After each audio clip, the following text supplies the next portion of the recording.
అందరికీ నమస్తే. మంత్రి పొంగులేటి శ్రీనివాసరెడ్డి ఇంటిపైన ఈడీ రైడ్స్ జరిగి కూడా 2 రోజులైంది. శుక్రవారం రోజు వార్త బయటికి తెలిసింది.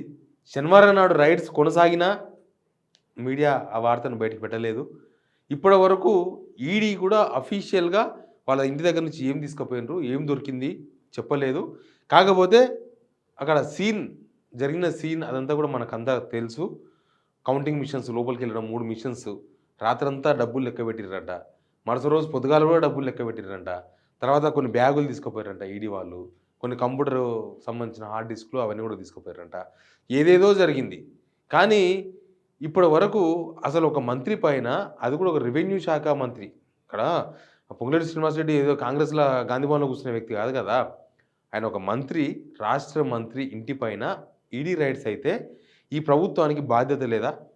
కనీసం ప్రజలకు చెప్పాలి కదా! వీళ్ళ ఇంటి వ్యవహారం కాదు ఇది.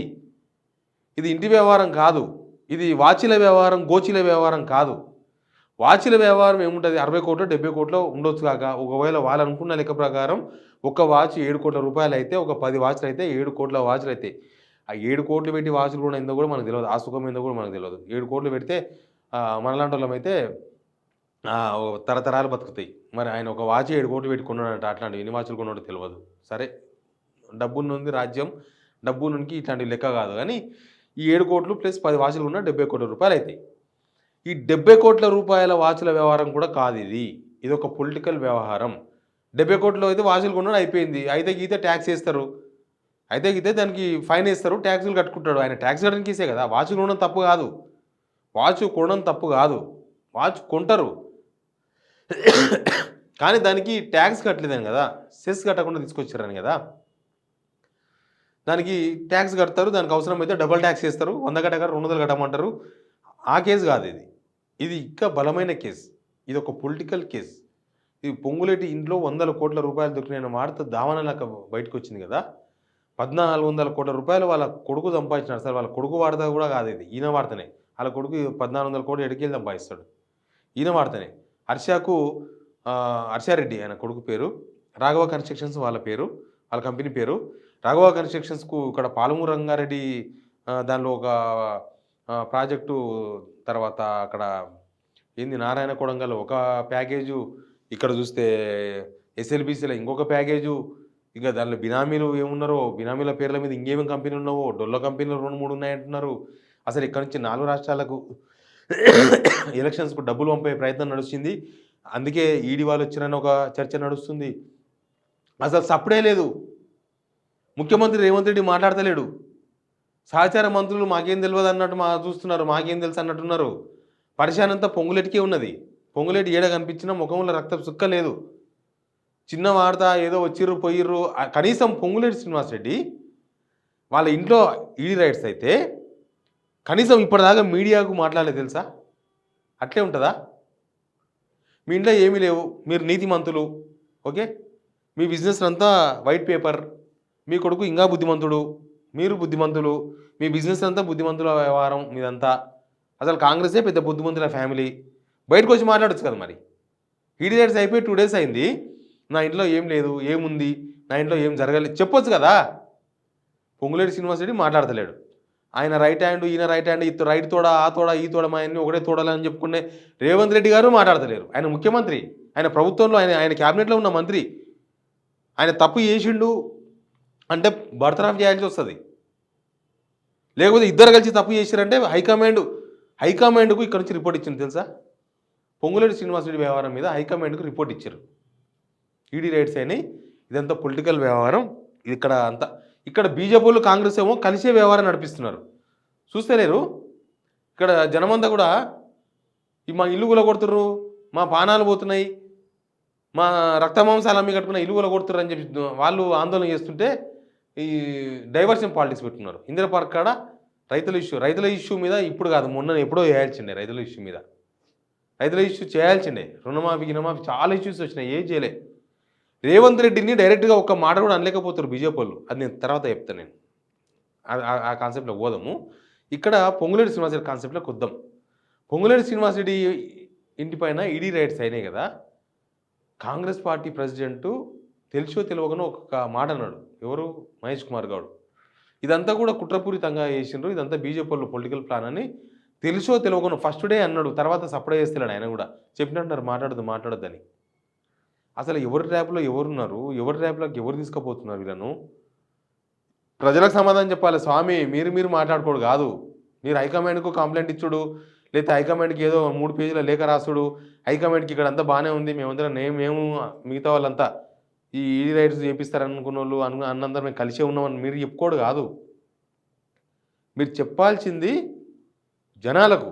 అసలు మంత్రి ఇంటి పైన ఈడీ రైట్స్ ఎందుకైనాయి? దానిలో ఏం పట్టుకపోయారు? దొరకపోతే ఏం లేకపోతే లేవని చెప్పండి. చెప్పండి. ఇప్పుడు అంతకుముందు మినిస్టర్ మల్లారెడ్డి ఇంటి పైన ఈడీ రైట్స్ అయినాయి అంతకుముందు గవర్నమెంట్‌లో. అప్పుడు చూసిర్రా మల్లారెడ్డి గంటకు బయటకొచ్చి మాట్లాడిండు. ఏమన్నా దొరకని, ఏమన్నా దొరకపోని ఆ కేసు అయిపోయింది. ఫైన్ కూడా వేసిర్రు. ఆయన కట్టేసుకుంటే అయిపోయింది అది. ఆ కేసు క్లోజు. జస్ట్ ఈడీ రైట్స్‌లో ఆయన ట్యాక్సులు కట్టలేదు సరిగ్గా. అవేవో పట్టుబడ్డాడు. దానికి 100కు 200 కట్టమన్నారు. కట్టేసుకుంటే అయిపోయింది. కానీ అప్పుడు బయటికి చెప్పిండు కదా, జనాలకు చెప్పిండు కదా.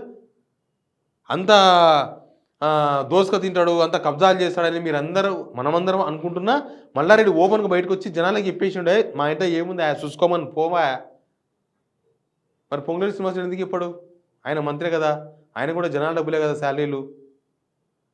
పొంగులేటి శ్రీనివాసరెడ్డి మాట్లాడకపోయినా ప్రభుత్వం రెస్పాండ్ కావాలి కదా. అప్పుడు ప్రభుత్వంలో చాలామంది రెస్పాండ్ అయినారు. గత ప్రభుత్వంలో వాళ్ళందరూ మాట్లాడినారు. ఇదంతా పొలిటికల్ రైట్స్ ఇవన్నీ కూడా ఎవరిని దొరికితే తీసుకుపోండి అని చెప్పిండ్రు. మళ్ళీ ఈ ప్రభుత్వం ఎందుకు చెప్పదు? అంటే ఎందుకు దాస్తున్నారు అనేది ఇంపార్టెంట్ ఇక్కడ. ఎందుకు దాస్తున్నారు? ఏంది అసలు ఈ దొంగతనం ఏంది? అసలు ఈ విషయం దీని వెనుక ఏం జరుగుతుంది?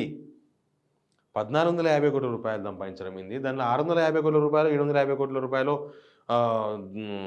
ఆధారాలు లేకపోవడం ఏంది? ఈ డొల్ల కంపెనీలు ఏంది? అసలు ఏంది? మళ్ళీ ఇట్లాంటి వాళ్ళు మంత్రులుగా ఉండాలి నా క్యాబినెట్లో. జనాలు కోరుకుంటున్నారా? అది తెలంగాణ ప్రజలు కోరుకుంటున్నారా? మినిస్టర్ పొంగులేటి శ్రీనివాసరెడ్డి నువ్వు ఎన్ని చేసినా క్యాబినెట్లో ఉండాలని కోరుకుంటున్నారా? ఎందుకు ఈ ఇష్యూ మీద మాట్లాడతలేరు? ఎందుకు ఈ ఇష్యూ మీద ప్రజలకు ఆన్సర్ చెప్తలేరు? ఏం లేకపోతే లేదని చెప్పండి. ఏం లేదు ఉత్తగా టాల్కం పౌడర్ వచ్చి వేసుకొని వచ్చి ఇక్కడ బజ్జీలు తినుకొని వచ్చిన మైండ్ కానీ చెప్పండి. తప్పేమున్నది దానిలో? వీడియోలు తర్వాత అఫీషియల్కి ఇస్తారు, అప్పుడు మాట్లాడుకుందాం. అసలు ఏంది ఈ వ్యవహారం? ఏంది? ఏం నడుస్తుంది? ఈడీ వాళ్ళు వచ్చి బజ్జీలు తినిపోయినరా? పొంగులేటి ఇంట్లో టిఫిన్లు తినిపోయినరా? ఈ మిషన్లు తీసుకొచ్చి ఏం లెక్క పెట్టిర్రు? చిత్తు కాగితాలు లెక్క పెట్టిర్రా? డబ్బులు కౌంటింగ్ మిషన్లు తీసుకొచ్చి చిత్తు కాగితాలు, చినిగిపోయిన బట్టలు లెక్కేసుకున్నారా? ఇంత బాధ్యత లేదా మినిస్టర్లకు? లేకపోతే చీఫ్ మినిస్టర్కు బాధ్యత లేదా? పొంగులేటి శ్రీనివాసరెడ్డిలో ఏం జరిగింది తెలంగాణ ప్రజలకు చెప్పాల్సిన అవసరం ఉందా లేదా? రైట్స్ అయిపోయి మా లెక్కన 2 రోజులు అయింది, మీ లెక్కన 3 రోజులు అయింది. శనివారం నాడు అయిపోయింది, ఆదివారం అయిపోయింది, సోమవారం అయిపోయింది. ఇప్పటి దిక్కు లేదు. మేము మాకేం సంబంధం లేదని చెప్పి తిరుగుతారా మీరు? ఈ విషయంలో ఖచ్చితంగా ఏం జరిగిందో బయట పెట్టాలి. ఎందుకు మీ ఇంటి మీదకి ఈడీ రైట్స్ వచ్చినాయి?